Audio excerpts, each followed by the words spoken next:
Hola chicos, esta presentación es la que iba a dar hoy en la clase en vivo, pero cuando estuve revisando su tarea decidí cambié de opinión y entonces voy a hacer el video de esta para subirlo a mi canal de YouTube y ahí lo pueden ver.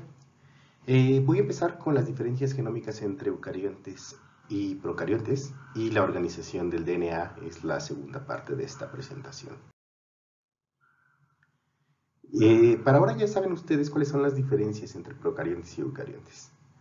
De hecho, las revisamos aquí la clase pasada y este es un resumen de ellos. Por lo general, o más bien, los ejemplos de células procariontes son bacterias, cianobacterias y arqueas. Y de los eucariontes son hongos, plantas, animales y lo que alguna gente llama protista. Protista es un organismo eucarionte unicelular, o sea, es pequeño, es una sola célula lo que constituye ese organismo y tiene núcleo. En cuanto al tamaño, son mucho más grandes las células eucariontes. En cuanto al metabolismo, por lo general las células eucariontes son aeróbicas, aunque ya se descubrió hace 2 meses, yo creo, el primer organismo eucarionte anaeróbico. Pero la diferencia principal es en los organelos. Acuérdense que las células eucariontes tienen organelos y en particular lo que nos importa a nosotros es el núcleo. Y la organización celular, por lo general, o más bien siempre, las procariotas son unicelulares, pero los eucariontes pueden ser unicelulares o pluricelulares. Como habían visto aquí, hongos, plantas, animales son siempre pluricelulares o multicelulares, y los protistas por lo general son unicelulares. Pero en este caso lo que quiero que quede claro antes de que empiecen a ver la parte de replicación es precisamente las diferencias en cuanto a genomas entre eucariontes y procariontes. Entonces hice esta tabla en la que vamos a ir viendo cuáles son las diferencias en cuanto a las diferencias genómicas, sobre todo en cuanto al número de cromosomas, la estructura de esos cromosomas, el compartimiento en donde ocurre tanto la replicación, la transcripción y la traducción, el número de genes que van a encontrar en eucariontes y procariontes, el tamaño del genoma y el porcentaje de ese genoma que tiene genes que van a ser transcritos para sintetizar algo. O sea, genes que codifican para proteínas o para RNAs que son catalíticos o estructurales. Entonces vamos a empezar con la parte del número de cromosomas. Seguramente se toparon con esta tabla cuando estuvieron leyendo el capítulo de Leninger que les mandé. En ella se ponen varios organismos, todos estos organismos, el tamaño total del DNA, el número de cromosomas que tienen y el número aproximado de genes. Vamos a concentrarnos nada más en el número de cromosomas, por un lado, y por el otro lado en diferenciar quién es eucarionte y quién es procarionte aquí. Todos estos que están aquí son eucariontes, menos la bacteria, Escherichia coli, que es una de las bacterias con las que más trabajamos en los laboratorios. Saccharomyces, por ejemplo, es uno de esos organismos que es un eucarionte, o sea, tiene núcleo, pero es unicelular. Es a lo que le llamamos las levaduras. Todos los demás son eucariontes multicelulares. Tenemos plantas, Arabidopsis es una planta. Animales, es la mosca de la fruta, seguramente las han visto cuando empiezan a madurar las frutas. Este es el ratón. Y lo que quiero que vean es el número de cromosomas. En general, todos los procariontes tienen un solo cromosoma, mientras que los eucariontes, el número de cromosomas siempre varía dependiendo de qué especie estamos hablando. Por ejemplo, las levaduras tienen 16, C. elegans es un nemátodo, un como gusano, tiene 12, los ratones tienen 40, los humanos tienen 46. Entonces, si volvemos a nuestra tabla, tendríamos que poner que el número de cromosomas en procariontes es 1 y en eucariontes es muy variable y por lo general es más que 1, más bien siempre es más que 1. Ahora, en cuanto a estructura de cromosomas, esa es la representación de una célula eucarionte y una procarionte, simplemente la ampliación de lo que tenían antes. Y lo que quiero que vean es que las bacterias siempre tienen una sola molécula de DNA cromosómico. Y aunque este está aquí hecho bolitas, si ustedes lo sacan de allí y lo extienden, en realidad los procariontes tienen un genoma circular. Entonces es como una sola molécula de DNA que va dando vuelta, no tiene ni principio ni fin porque es un círculo. En el caso de los eucariontes, primero los genes están atrapados en el núcleo, más bien el genoma está dentro del núcleo, y las que se ven aquí como X es la representación clásica de un cromosoma. Entonces, ¿se acuerdan? Los eucariontes siempre tienen más de un cromosoma y aparte son lineales, o sea, estos no forman un círculo. ¿Ok?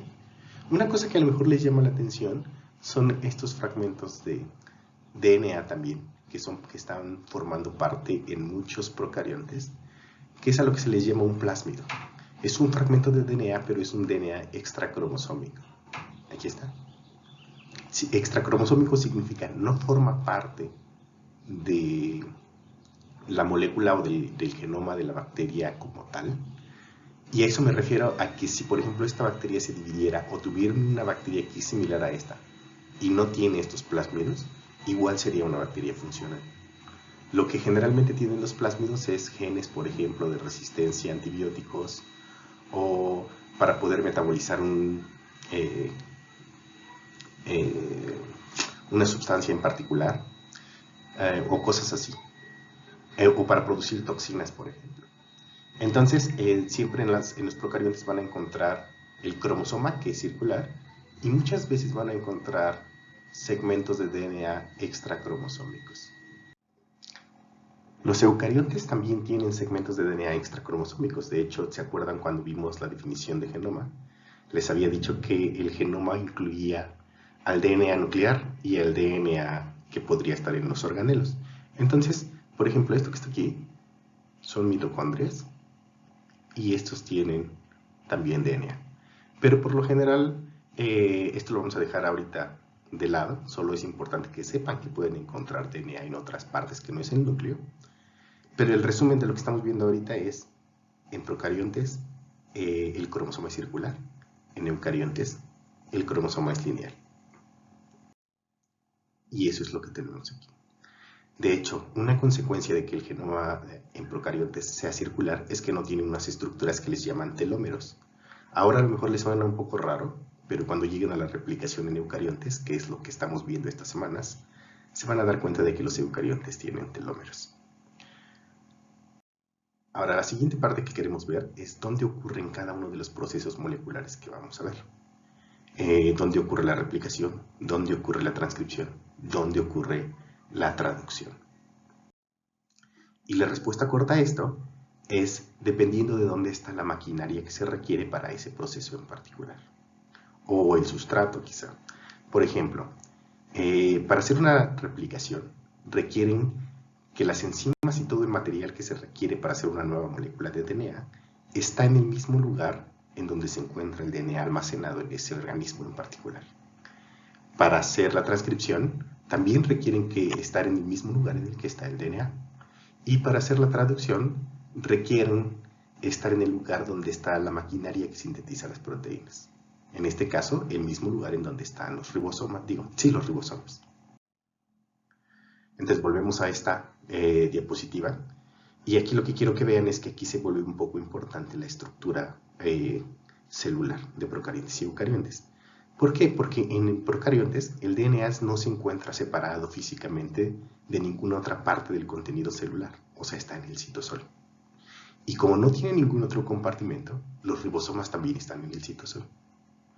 Entonces, la transcripción y la traducción se hacen en el citosol y la traducción se hace en el citosol. En el caso de los eucariontes es una cosa diferente. Acuérdense que el DNA está compartimentalizado dentro del núcleo y entonces la transcripción y la replicación tienen que ocurrir en el lugar en el que está en el DNA, o sea, dentro del núcleo. La traducción, por otro lado, es un poquito más compleja y esto lo vamos a ver cuando avancemos con los mecanismos moleculares que estamos estudiando aquí, porque en este caso el RNA que se usa para sintetizar una proteína tiene que salir del núcleo y encontrarse con los ribosomas que están en el citosol. Bien, entonces el compartimento en donde ocurre la replicación en procariontes es el citosol porque no hay otro. Donde ocurre la transcripción es el citosol porque no hay otro. y donde ocurre la traducción es el citosol, porque no hay otro. En cambio, con un eucarionte, la replicación y la transcripción ocurren en el lugar en el que se encuentra el DNA, eso es en el núcleo, mientras que la traducción ocurre en el lugar en donde se encuentran los ribosomas, que eso es en el citosol. Eso se va a volver más importante más adelante. Ahora, ¿qué tenemos en cuanto al número de genes? Vamos a volver a nuestra tabla que ya habían visto antes. Esta es la primera tabla. Entonces, otra vez, procariontes es nada más Escherichia coli y todos los demás son eucariontes. Y lo que quiero que pongan atención es el número de genes aproximado que tiene cada uno de ellos. Entonces, por ejemplo, Escherichia coli, que es una bacteria, un procarionte, tiene alrededor de 4.500 genes. Cuando ya empezamos a ver un eucarionte que es ligeramente más complejo, tiene casi 6.000 genes, pero conforme vamos avanzando en complejidad, empieza a incrementarse el número de genes que tiene un organismo eucarionte. Entonces la generalidad es esta: un organismo eucarionte tiene muchos más genes que un organismo procarionte. Entonces, número de genes, menor contenido en procariotes, mayor número de genes en eucariontes. En cuanto al tamaño del genoma, volvemos a la misma tabla, volvemos a esta tabla, y entonces ahí podemos ver el tamaño del genoma en pares de bases. Seguramente ya vieron, o por ejemplo cuando hicieron su modelo de DNA, la longitud de su modelo era de 6 nucleótidos en cada cadena. Entonces la longitud de su modelo son 6 pares de bases, porque se cuenta por el tamaño completo y no dobles en este caso. Para que se den una idea de cuál es el tamaño, una bacteria como Escherichia coli, que es bastante simple, tiene en su genoma alrededor de 4.600.000 pares de bases. ¿Ok? Pero por ejemplo, ahora vean el ratón. Un ratón en su genoma tiene 2.634 millones de pares de bases, 266.500. Entonces, en general, de hecho, desde la levadura pueden ustedes ver que es mucho más grande. Pasas de 4 millones a 12 millones, aunque siga siendo un organismo unicelular. Entonces, los organismos eucariontes en general tienen un genoma mucho más grande que los procariontes, que es lo que estamos viendo ahí. Finalmente, vamos a ver la parte del porcentaje del DNA codificante. ¿A qué me refiero? ¿Se acuerdan que cuando vimos la definición de genoma, teníamos una parte en la que les decía, el genoma incluye las secuencias codificantes y las no codificantes? Eso significa que una buena parte del genoma no codifica para nada, o sea, tienen una gran molécula de DNA y solo pequeños fragmentos dentro de ella tienen información que se van a traducir para formar una proteína o a transcribir para formar un RNA que sea funcional.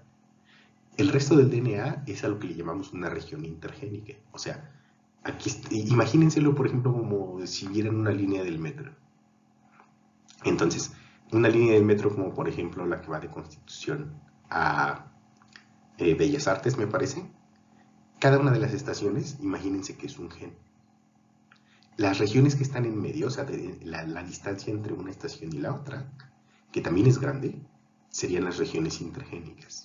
¿Me entienden? Entonces, dentro de un genoma no siempre se encuentran todos los genes pegaditos uno tras otro. Por eso era importante que supieran que los genomas no son el conjunto de genes que forman parte de un organismo, sino que más bien es todo el material genético que está allí, que incluye secuencias codificantes y no codificantes. Para darse una idea de qué ocurre con esto, ustedes pueden hacer el cálculo aquí de cuál es el tamaño.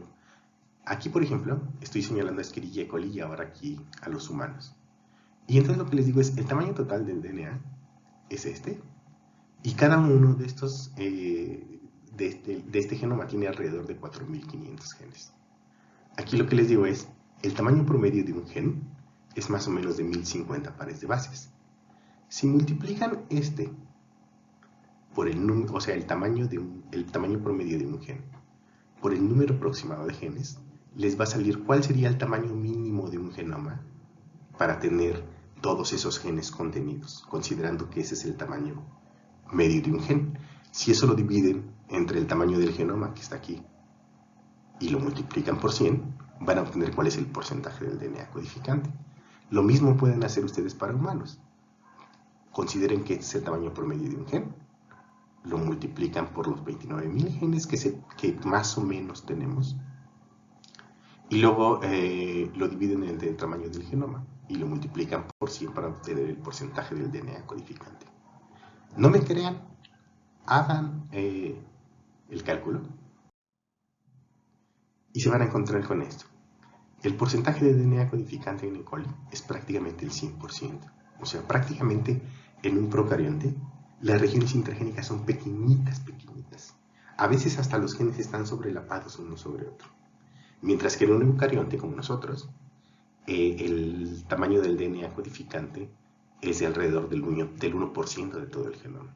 Todo lo demás son partes del genoma que no codifican para algo, o sea que no se van a traducir, pero que con el paso del tiempo nos hemos dado cuenta de que son súper importantes, porque dentro de esas secuencias no codificantes se encuentran secuencias reguladoras.